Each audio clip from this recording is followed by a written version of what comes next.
Hi everyone. For today's video, I thought we'd look at set design for the It. Sorry, I'm holding this because I'm in my dining room. I'm sorry if there's a random noise. We've got fish and they're really noisy. Okay, so for set design, again, because as I said before, it's episodic, we're not going to have a really naturalistic set, are we? So we're going to probably have something that's quite minimalist because it does change locations so quickly because it's episodic, isn't it? So think about it, the four main stage types that we have, and make sure for a set question you always say what your stage type is going to be, because otherwise I'm just going to place it outside in the grass because I'm stupid. So you've got to be clear with me. So you could have it as a proscenium arch, which is where the audience are sort of in front of the stage. You've got a nice big backdrop there. You could have it on in the round, which could either be a square or a circle, but the clues in the title, the audience are all around. So therefore, that's quite good because the audience is sort of really immersed.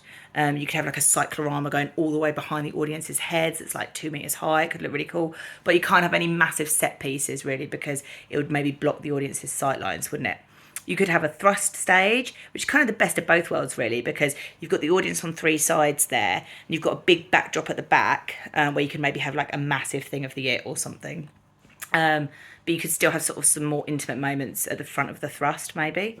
And then you've got a traverse as well, which is sort of the two sides, like a catwalk. So you could maybe have like a cyclorama going either side of the audience's heads, and then maybe like a raised platform, which is called a rostra, at either side. And you could have like different locations there, and that could be quite cool. So for our set design, you don't really want loads of blackouts and people like trundling on, like pushing furniture on and off.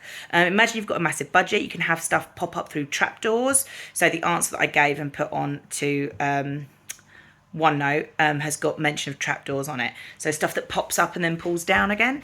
You could have sort of tokenistic bits of set like a table or a chair or a bed or something like that, or a sink that pops up as a trapdoor. You could also have stuff fly in. So this is where it sort of comes in from the roof and not literally from the roof, but it comes down, and then you could have like a massive sign or like a blackboard or something like that, and maybe that could rotate. Don't forget rotations, okay? So you can have a rotation on the circle, so like a revolve, it's called, a revolve. And in the answer I wrote, I had 2 circular revolves, like an inner one and then an outer one. And they maybe could revolve at different times, different speeds or whatever. Can you stop making that annoying noise? So that's my son, he's making annoying noises with his feet. And so, yes, you could do that. You could have like big bits of set there permanently, or you could have stuff that raises up slowly on a circular revolve. So maybe you've got an It in the center and it just starts out, first of all, you could just see some like little claws, and then as time goes on, it gets bigger and bigger and bigger and it sort of starts to claw. Projections also count as set. So as well as lighting, it also counts as set. So don't forget that as well. Be really imaginative with it as well. So imagine that you have got a massive budget and you can pay for loads and loads of stuff. Also remember props. So a prop could be a mobile phone, it could be a cigarette lighter, it could be a baseball bat, it could be the duct tape, it could be a pizza box, whatever you want it to be. Generally something that the actors kind of might use. You need to be really clear again. All right, so everything that you describe and that you say, you have to explain it to me. If you say there's going to be a table, in my head, a table might be a little square red plastic kids table, because you haven't told me that it's going to be a 1 meter by 1 meter wooden square table with 2 chairs by it, 2 wooden chairs by it. So you haven't been really precise. You've got to make sure you're telling me exactly what it is your thing looks like, and maybe how it's going to be used. So it might be that on this particular line, the actor runs up to the pizza box and throws the pizza box across the room. So that's showing how the set would be used to communicate meaning. Right, you can play Fortnite in a bit. Can you be quiet? I'm just trying to do some work. Sorry, this is a bad idea to do these videos at Christmas.